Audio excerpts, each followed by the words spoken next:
ขี้ลายเด้อสบายดีพ่อแม่พี่น้องป้องป่ายหลังจากเดินทางไปโลหะบางหลายมือแล้วมื้อนี้ก็จะได้เดินทางกลับไปแขวงบ่อแก้วไปเฮ็ดเวียกไปเบิ่งป่าสงวนแห่งชาติน้ำกาญซึ่งเป็นเขตอุทยานแห่งชาติน้ำกาญที่มีโตทะนีและมีโตสัตว์หลากหลายชนิดเนาะที่อาศัยอยู่ป่าสงวนแห่งชาติแห่งนี้เนาะมื้อนี้พวกเราจะตามไปเบิ่งพี่น้องประชาชนพนักงานที่ว่าเฮ็ดเวียกอยู่ในพื้นที่ป่าสงวนแห่งชาติน้ำกาญหลังจากนั้นก็จะมีการกินข้าวสามัคคีกินข้าวปลากับนักท่องเที่ยวแล้วก็พนักงานในที่เฮ็ดเวียกอยู่ในป่าสงวนแห่งชาตินี้โดยเฉพาะชาวชนเผ่ามงเฮานี่แหละซึ่งว่าเป็นหัวเหือในการแต่งอยู่โคกินให้แก่นักท่องเที่ยวอยู่ป่าสงวนแห่งชาติแห่งนี้ตอนนี้ถือว่าทุกคนก็ได้กำลังทยอยเข้ามาเนาะชาวๆเขากำลังเตรียมพร้อม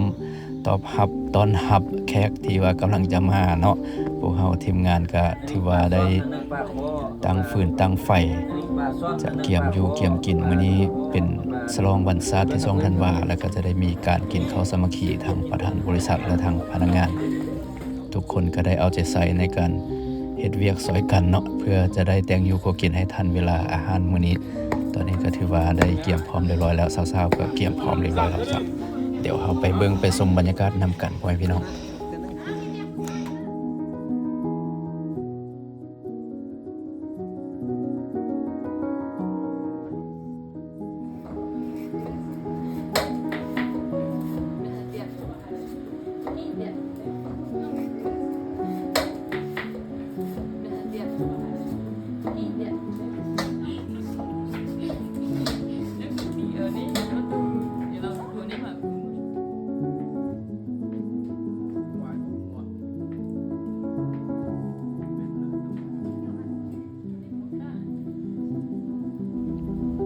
บรรดาชาวๆที่ว่าเฮ็ดเวียกเฮ็ดงานอยู่นี่ส่วนหลายเป็นประชาชนเขตท้องถิ่นเขตชุมชนในเขตป่าสงวนแห่งชาติน้ำกาญเนาะถ้าผู้ใดเคยมาน้ำกาญก็จะรู้ว่ามันมีบ้านตูบบ้านนาหลวงซึ่งว่าเป็นเขตที่ติดกับป่าสงวนแห่งชาติประชาชนหรือว่าชาวๆพนักงานแถวนี้ส่วนหลายก็จะเป็นคนที่เรียนบ่ทันจบฮอดมัธยมก็มีบางคนอ่านหนังสือก็บ่ได้แต่ว่าเวลาได้มาเฮ็ดเวียกเฮ็ดงานอยู่นี่หลายคนก็เข้าใจภาษาอังกฤษหลายขึ้นโดยการท่องจำแต่ว่าเขียนบ่ได้อันนี้ก็เป็นอีกความพยายามหนึ่งของสาวๆที่ว่าเฮ็ดเวียกเฮ็ดการอยู่นี่เนาะก็อันนี้ก็เป็นโครงการหนึ่งที่ว่าเป็นการส่งเสริมช่วยเหลือ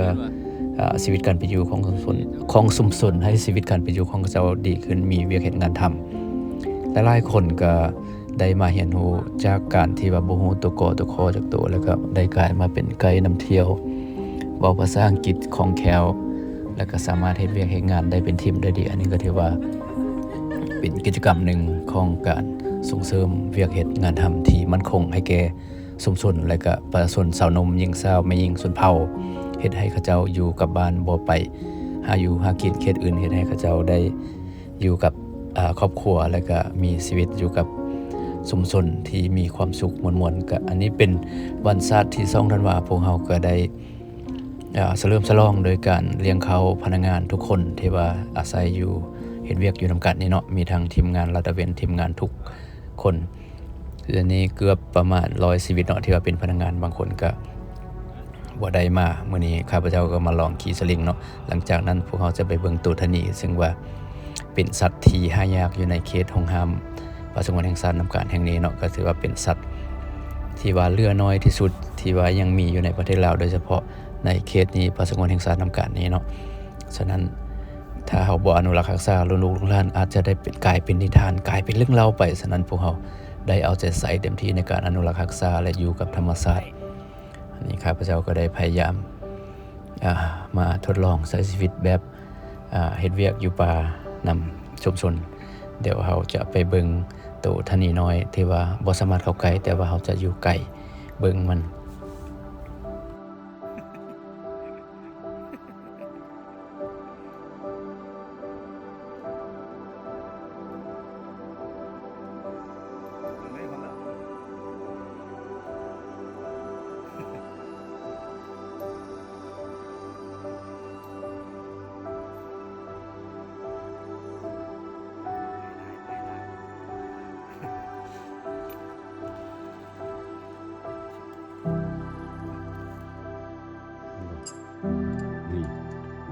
หัวขี้ลายเถอะ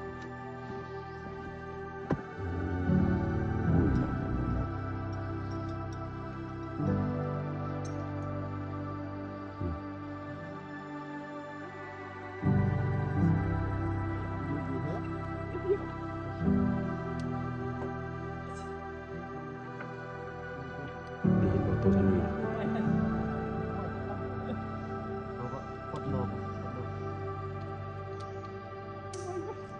เห็นว่าตัวท่านนี้อันนี้ตัวท่านนี้โอ้มันขึ้นกกมากอันนี้เนาะ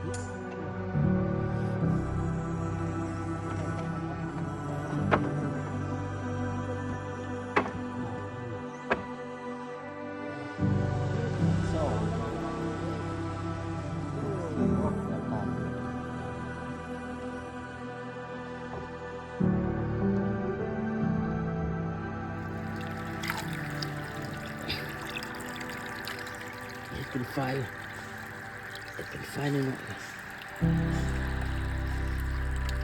ย